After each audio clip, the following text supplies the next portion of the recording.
মুখ্যমন্ত্রী মমতা বন্দ্যোপাধ্যায়ের নির্দেশে রাজ্যের বিভিন্ন জেলায় জেলা পরিষদে মেন্টর এবং কোমেন্টর পদে নিয়োগ করা হয়েছে তৃণমূলের সিনিয়র লিডারদের।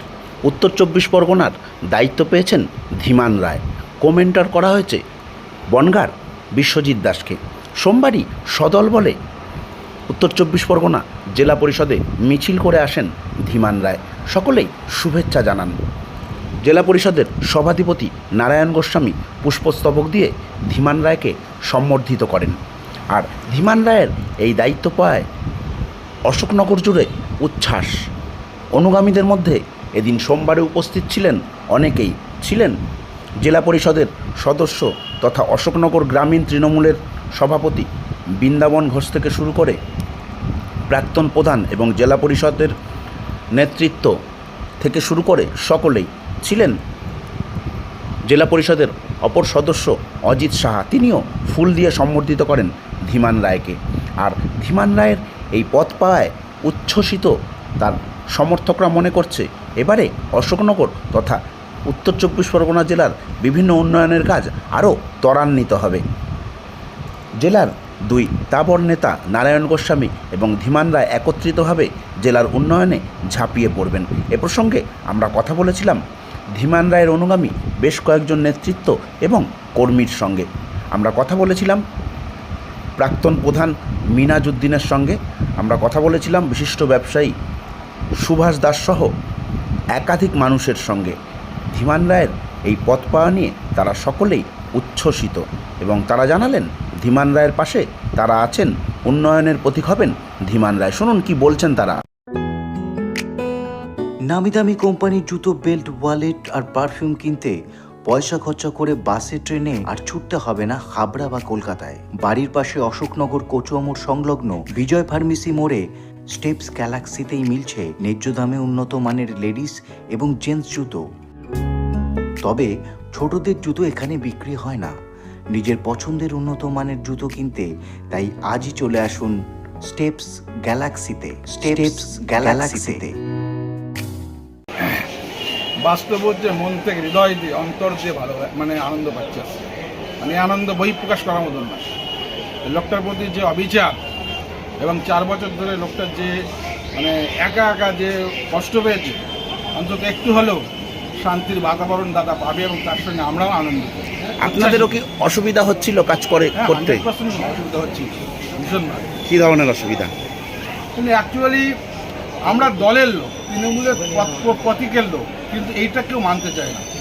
আমাদের এখানে যেই আসুক সেই কিন্তু তার আমরা কাজ করতে চাই, কিন্তু আমরা যে দলের লোক, আমরা কারোর ব্যক্তিগত লোক নাই, এটা অনেকে মনে করে, যার কারণে আমাদের অসুবিধা। আপনার পিঠে কি ধীমান রায় স্টিকারটা লাগানো ছিল বলে অসুবিধা? আমি তো বারবার বলি, আমি ধীমানদারের লোক নয়, কাকুরিদের লোক নয়, আমি মমতা ব্যানার্জির লোক, প্রতীকের লোক। এই পদে অনেক খুশি আমি। উনি হচ্ছে আমার, ওনাকে খুব ভালো লাগে। উনি প্রথম কথা হচ্ছে গরিবের বন্ধু, আর ওনার দুর্দিনেও আমি আছি, সুদিনেও আমি ওনার সঙ্গে থাকবো। এটাই মমতা ব্যানার্জি বুঝতে পেরেছে যে উনি একজন যোগ্য ব্যক্তি, সেই হিসাবে ওনাকে পদ দিয়েছে। অভিষেক ব্যানার্জি বুঝেছে উনি একজন ভালো লোক, তার জন্য ওনাকে পদ দিয়েছে। কতটা উন্নতির আশা করছেন অশোকনগর তথা সারা জেলার? অশোকনগর উনি তো উন্নতি করার জন্যই এই পদ ওনাকে দেওয়া হয়েছে এবং উনি উন্নতি হবে এটাই আমরা আশা রাখি। ওনার দ্বারে কাজ হবে, কাজ হয়। নতুন বাড়ি তৈরির কথা ভাবছেন? তাহলে আজই টাটা টিসকন রোডের জন্য যোগাযোগ করুন অশোকনগর কল্যাণগড় মোড়ের বিডি এন্টারপ্রাইজ।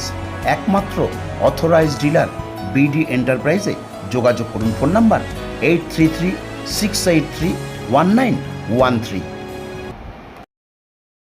খুব আনন্দ পেলাম। মমতা ব্যানার্জির প্রথম দিনের লোক ধীমান রায়, দীর্ঘদিন রাজনীতি করা। যখন অশোকনগরের বুকে কেউ তৃণমূলের পতাকা ধরতে ভয় পেত, তখন উনি বুক চিতিয়ে রাজনীতি করত। আজকে সত্যি একটা প্রাপ্তি বা আনন্দ লাগছে। এই ধীমান রায়ের সঙ্গে কি রাজনীতির শুরু আপনার? একদম মনের হাত ধরে রাজনীতি করা এবং উনি পেয়েছে, এটা আমরা আলাদা অনুভূতি, আলাদা ভালো লাগে। মাঝখানে একটা দুঃসময় গেছে, তখনও কি ছিলেন ওনার সঙ্গে? সবসময়ের জন্য ছিলাম। আমরা কোনো সময় সুবিধার নিয়ে থাকি না। ওনার সুসময়ে ছিলাম, দুঃসময়ে ছিলাম, থাকবেন ভবিষ্যতে? একদম ভবিষ্যতেও থাকবে।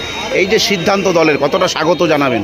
একদম পুরোটা খুব মমতা ব্যানার্জি এবং অভিষেক ব্যানার্জিকে স্বাগত জানাচ্ছি এর জন্য। রায় আপনাদের সেই সাইকেলে করে একটা ভাঙা সাইকেলে করে ঘুরে বেড়াতো একসঙ্গে। কত সাল? এটা 90 কথা বলছি, 80 দশকের ঘটনা। অনেক মানে একেবারে মাটির মানুষ আমরা মনে করি, আমাদের দীর্ঘদিনের সম্পর্ক। এবং সাইকেলে করে রাজনীতি আজকে হয়তো অনেক উন্নত হচ্ছে। আজকে সেই সময় অশোকনগর বিধানসভার মধ্যে ছিলেন। বিধানসভা আমরা ছিলাম, তখন আমরা কী করতাম, সাইকেলে করে এর বাড়ি ওর বাড়ি জনসংযোগ করতে। এখন ফেসবুক হয়েছে, মোবাইল হয়েছে, মোটরসাইকেল হয়েছে, আমরা সাইকেলে করে ধীমান্নায় ঘুরে বেড়াতাম। বাড়ি 15-20 কিলোমিটার প্রত্যেকদিন ঘুরতাম। এই করে করে আজকে ধীমান্না একটা জায়গায় এসেছি।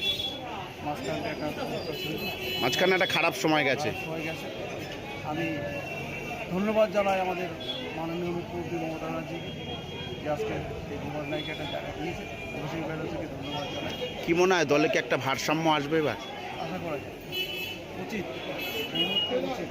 কারণটা যে বিজেপি যেভাবে এগিয়ে যাচ্ছে তাকে প্রতিহত করার জন্য ধর্ম নিরপেক্ষ দল, মমতাবাজির যে দল তৃণমূল কংগ্রেস, এগিয়ে আস্তে আস্তে অনেক এই সমস্ত মানুষ। সব মিলিয়ে আপনারা খুশি?